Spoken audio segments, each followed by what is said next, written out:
Elements too, whom when you clamp down on them, they will come to you and make a lot of noise about how the party is being too draconian on its measures against illegal mining. But from where I sit and from where government sits, we do not have to be perturbed by any of those considerations. He was, however, quick to add that government remains committed to fighting the menace head on. We are going to have the review today, and I'm 1,000% certain, and I can give you the firm assurance that we're going to ramp up our enforcement measures. So all these places you are talking about, we're going to have a cleanup there. We're going to have a complete soup. We're going to send law enforcement agencies to take a soup of that whole stretch. And not just there, so many other places, particularly the central region. We're going to do that. You can be rest assured of that, and you can monitor that. As I say, Operation Halt has never been a continuous operation. It's always been a surgical one. And whenever we find that there's a particular place where there's a rise in illegal mining or there's a rise in activities and PDT and the rest, we move them in. We're going to conduct the review today, and within the next 24 hours, we're going to find the resources and move them. But what has become of the popular Akunta mining case? This is how Mr. Jinapor responded to questions posed by Super Morning Show hosts Winston Amwa and Raymond Akwa. That matter is left my desk long ago, and I issued a public statement to that effect. The Forestry Commission investigated the matter. They presented a report to me. I examined the report. I forwarded the report to the Minister for Interior for further investigations. And the processes of due process ought to have taken its course from there. So I want to believe you followed up. What's the latest on that? Well, I will presume that the Ghana Police Service is continues to look at the matter, but I can revisit it and I can. Honorable Minister, have you followed up? Honorable Minister, have you followed up on that? Yes, I have, of course. What did you find when you followed up? The matter is before the Ghana Police Service. And when you followed up with the Ghana Police Service, where have they reached with the investigation? I will not follow up with the Ghana Police. I will follow up with my colleague minister. So when you followed up with your colleague minister, what did he tell you? When an incident happens under the purview of a minister, what the minister is required to do is to conduct preliminary investigations within the mandate of the ministry. The Ministry of Lands and Natural Resources and the Forestry Commission doesn't have prosecutorial mandate. We don't have a criminal investigatory mandate. I'm saying the report is being sent to the Minister for Interior. Your line of questioning presupposes that there was criminal conduct or criminal conduct has been established. Whether criminal conduct is established or not, that is a matter for the police and the Attorney General to determine. Not me, not you.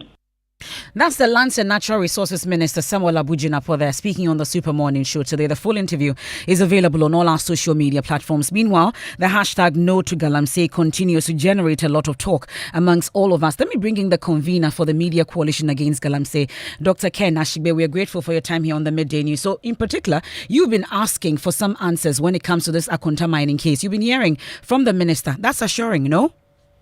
How is that assuring after 2 years?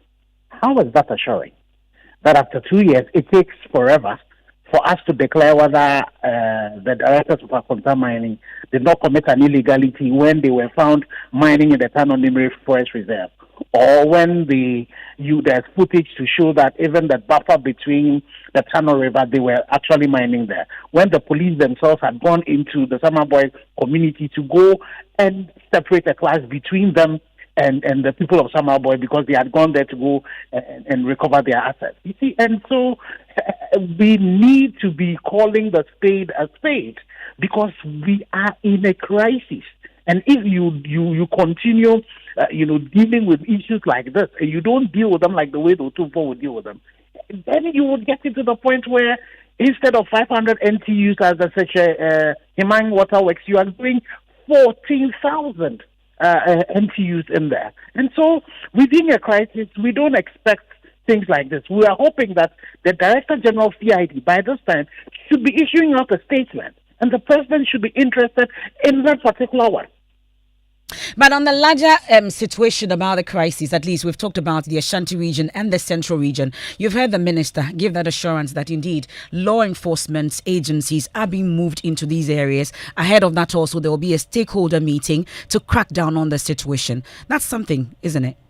Well, it's good to hear that something is beginning to happen, because if you wonder where we went to sleep, that now by the side of the road, when on the Accra Kumasi road, you can see the Galamsey actually happening. You wonder where we want to sleep, where now if you go onto all our major water bodies, there are some funds that are sitting on the water body. What has happened to our, the drones that we got? You know what now most of these illegal miners do? When they get into these forest areas, they actually jam the area so that you can't even fly a drone into the space. Yesterday, I was with Evans. The Water Research Institute, they are not even able to, Water Research Commission, they are not even able to send their people to go and take samples to measure. So, you see, Galamsey is a national crisis, but has local solutions. So by now we should be asking of the DCs, the MCs, the police commanders in these communities what it is that they are doing. But the media coalition, we are regrouping again, and we're grateful for multimedia especially that has kept this particular fight going on and up to this particular point. But we are reorganizing, and we're happy that generally now all the media are focusing on this particular issue and raising it up. Next week we're hoping to have a press conference. Okay. Now we don't want to get other people standing behind us and the media at the forefront. We're going to be calling on labor. We're going to be calling on our chiefs. We're going to be calling on the churches. We all need to come to the front and tell the president that currently the current president is the one in charge. We need to deal with the issues of our water bodies. So our proposal is that a state of emergency be declared on the water bodies and then the buffers that are concerned. And then we also need to ensure that we're getting a concerted effort. The fact that we are in a war and a crisis situation, we'll be calling on the presidential candidates of the NDC, the MPP, and the rest of them to also commit that when this action is being taken by the president with the support of Parliament, that state of emergency is declared. They are all in support, and then all of us as a country fight this together as a crisis that needs to be resolved. We cannot wait till the next election before the next president start fighting it. By that time, with the drought now setting in, we would be in dire straits. We are grateful. That's Dr. Kenneth Ashigbe, is convener for the Media Coalition Against Galamsey. Already, we've been hearing from the Ghana Atomic Energy Commission, and they say that the number of cancer cases that we were recording could be directly linked to the issues of illegal mining. Problem with cancer is not like malaria. When you're bitten by mosquito for 5 days, you know you have malaria or not. The cancer will show up 10-15 years after the event. It's now getting into the food. The places that they are digging up these things, the heavy metals in the soil. If you are growing cassava, plantain, the plants are also absorbing this. You just bought a bunch of bananas somewhere, and that's what you eat every day. And before you know it, you are sick. The galamsey will kill all of us. You will not be spared. So join the discussion. #No to Galamsey. Let's find a solution to this particular situation. Let me take you to Parliament now. And this afternoon, all the key business is outlined to be done during this emergency recall of Parliament is to be taken today. Parliament could not deal with any of the business yesterday following disagreement between both sides. The Speaker had to refer the Finance Committee a motion by the Majority Leader seeking to get the House to rescind its decision on the rejection of a $250 million loan for the Energy Sector Recovery Program. My colleague Kwekwa Sante joins us on the line, Parliamentary Affairs Correspondent, with some more on what else is happening in the House. Really, tell us if the House has commenced and what exactly is happening now. Well, Emefa, the Speaker of Parliament walked in about 5 minutes ago and sitting is now answering. They are yet again to get into the three key businesses that the Speaker himself says he has admitted for the House to deal with. But a preliminary matter has been raised because you will recall that unpopular road traffic regulation that was laid to allow MPs and ministers and judges to use sirens and also drive without speed limits. It has been relayed, of course, without all those persons giving that privilege. The new amendment that has now just been laid does not include ministers, does not include MPs. The Chief Justice herself and the Speaker of Parliament are all not allowed to use sirens and drive without speed limits. once that was laid, Haruna Idris has been on his feet, challenging the removal of the Speaker of Parliament and the Chief Justice from that list. He says, if for nothing at all, the Chief Justice and the Speaker of Parliament must be included in it. But already that lie has been laid and referred, and that is what the House is currently discussing. The First Deputy Speaker, Joseph Osewusu, on his feet, making his contributions now. And so those are the preliminary matters that have been dealt with before the House will get into the three key business that has been scheduled for today: the motion on $250 million IDA financing agreement, tax waivers amounting to about $350 million, and that $250 million for energy sector recovery program that was rejected in July, that the majority side is seeking to have rescinded. That's Parliamentary Affairs correspondent Kwekwa Santu. We have our eyes and ears on Parliament as they wrap up the emergency sitting today. Now, the Ghana National Fire Service is blaming local assemblies for ignoring recommendations, attributing the frequent fire outbreaks to their inaction. The country has recorded over 50 cases in the last 7 days alone and is currently fighting to douse the fire at the Zongo Lane that started on Sunday. The Greater Accra Regional Minister Titus Glover, who visited the scene, announced a planned meeting with chief executives of the assemblies in the capital to clamp down on these illegal structures. That you cannot keep these highly inflammable materials like this. In fact, it's serving also as a warehouse. You need to have a separate place to have these warehouses that you can go and cut them and bring them to the market. But you have the warehouse in the same building, you have your accommodation in the same building, and you have your shops in the same building.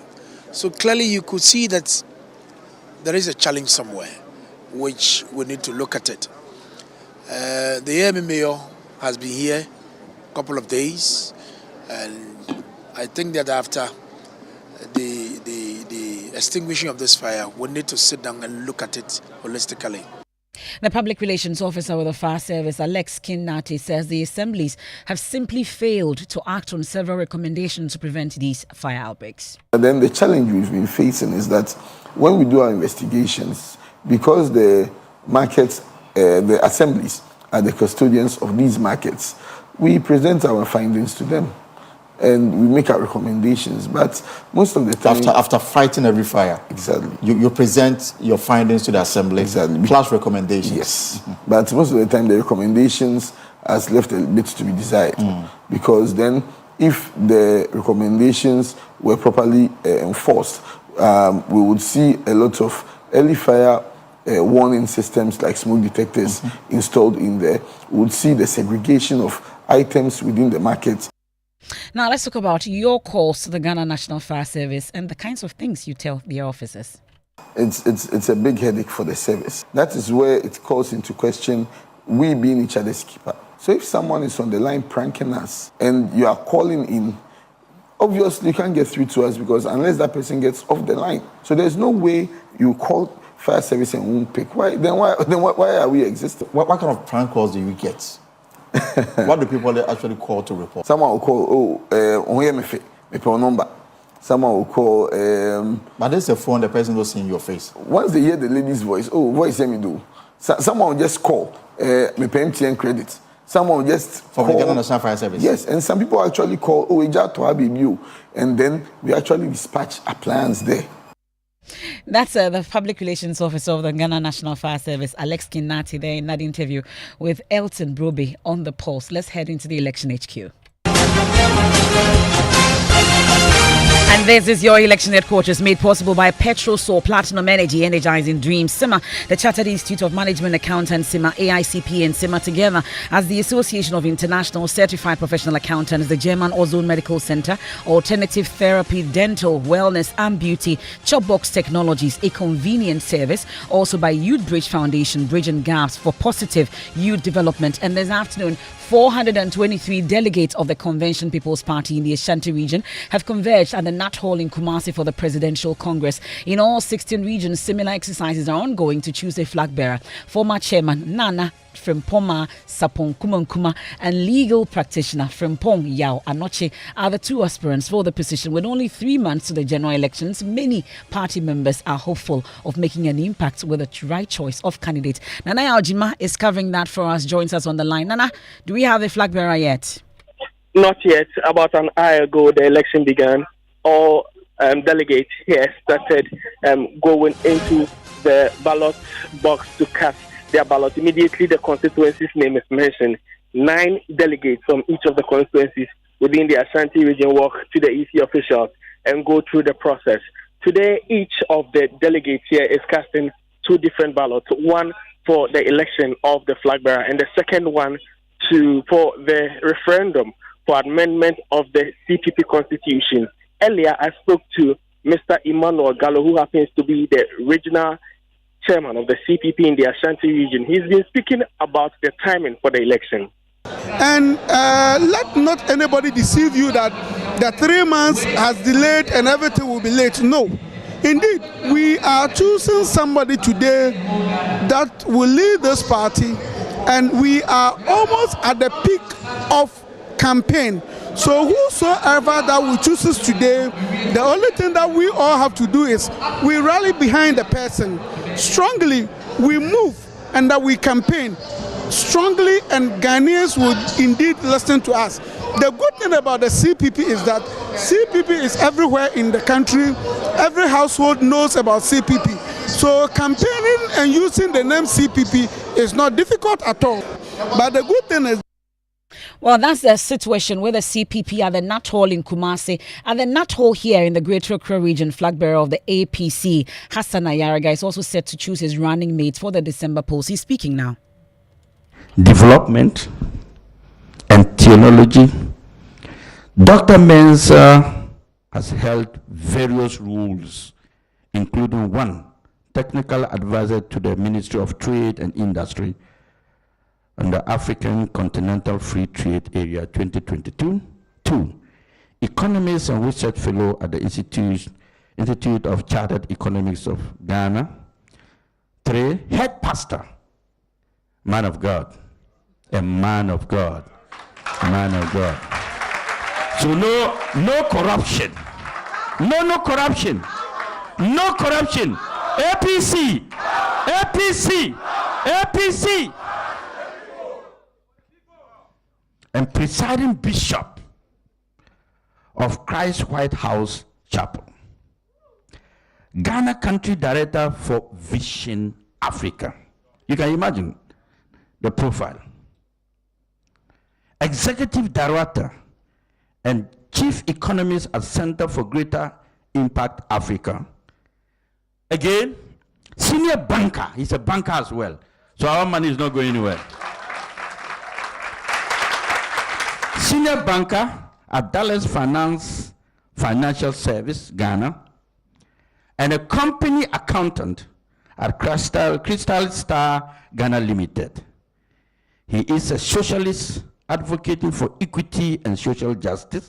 Some of the credentials of APC, Hassan Ayaraga's running mate, and I've only heard to Dr. Mensah, but of course, we'll get more from that, and I'm told also that he is a pastor. I'll give you more of that after the break here on the Midday News. You're on Joy 99.7 FM, in Accra and Kumasi on Love 99.5 FM. We're live on myjoyonline.com. It's made possible by Petrol Soul Platinum Energy, energizing dreams. We'll return with sports, and then I'll take you to Ajin Kotoku, also for our climate focus here on the Midday News. Please do stay.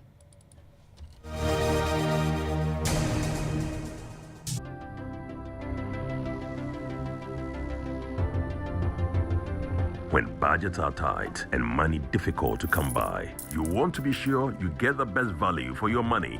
These are not times to be spending money fixing expensive engine problems because of cheap fuel and lubricants. Drive to a petrol source station today and buy your quality fuel and lubricants, and rest assured of fuel that lasts long and lubricants that prevent expensive engine problems. Hear the sound.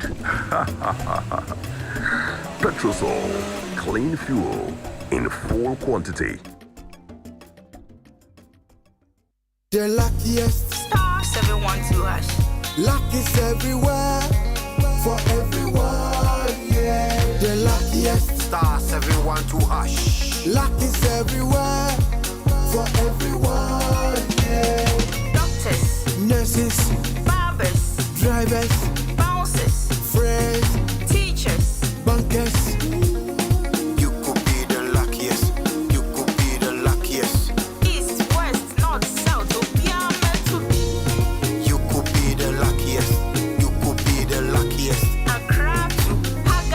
Let's go. The luckiest. Star 712 hash. Luck is everywhere. For everyone, yeah. The luckiest. Star 712 hash. Luck is everywhere. For everyone, yeah. Doctors. Nurses. Barbers. Drivers. Bouncers. Friends. Teachers. Bankers. Star 712 hash. You could be the luckiest.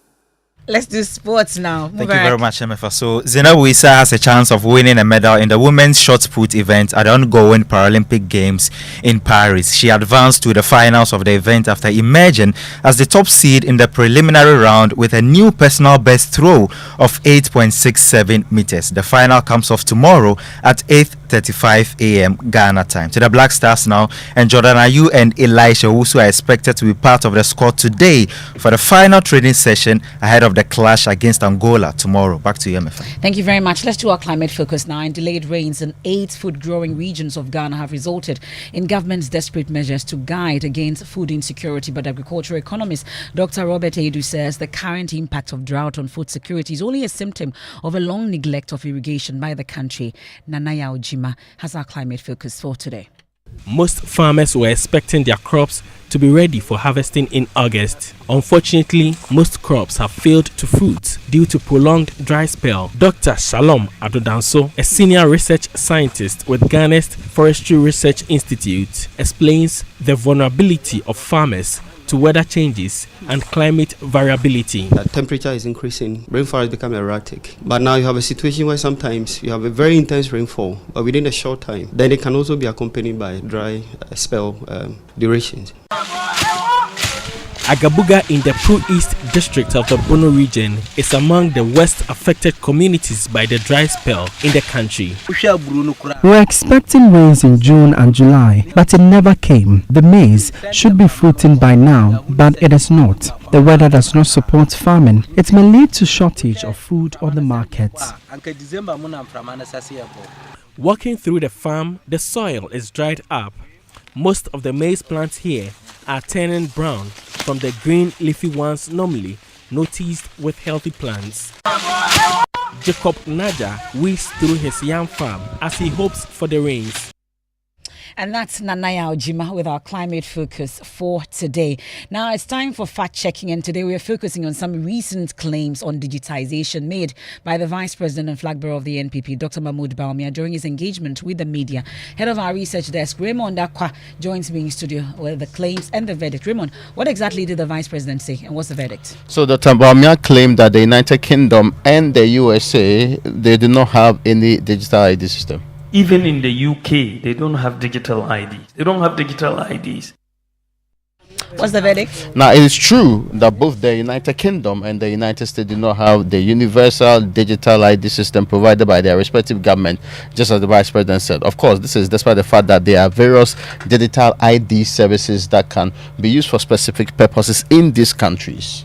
And he also made a final claim about the EU and amongst others. Okay, so we'll do that subsequently. And that's Raymond Akwa with fact-checking for today. Of course, whatever you say, he will be fact-checking. Now, let me take you to Ajin Kotoku. My colleague, Sweetie Abochi, spent some time with traders there following that relocation of these traders 3 years ago. They say low customer turnout and the poor nature of road is affecting their business.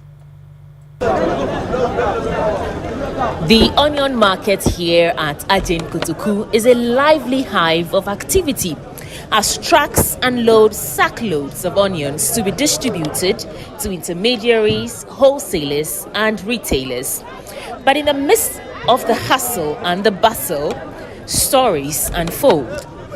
First, I spoke with Alhaji Masawudu, the chairman of the Onion Sellers Association at Ajin Kotoku. He expressed that while the new location is manageable, there are 3 critical challenges hindering their progress here.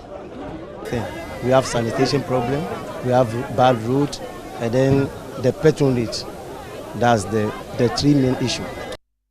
Well, that's the situation at Ajin Kotoku. M and J. The J in the M and J is here. Yes, Jackie, what are we talking about? Well, still hashtag Stop Galamsey, still trending #1 for 3 days now, and it's still trending after the Majority Chief Whip, Anodon made a statement that NDC polluted the water more than the MPP did, and people have been sharing their opinions on it. So some quick comment here. Charlotte says that, so it's about who destroyed our water bodies that we depend on for survival. And Wilson says that shocking. It's hard to understand really when this is the first time in our history that the Ghana Water Company is complaining about the turbidity of the water, and our leaders are talking about these things. And one last very shameful, Swiss says destroying the country is now a competition for the politicians. Interesting. Let's end the bulletin at this point. Yeah. I have no more to say. There's more when you log on to myjoyonline.com.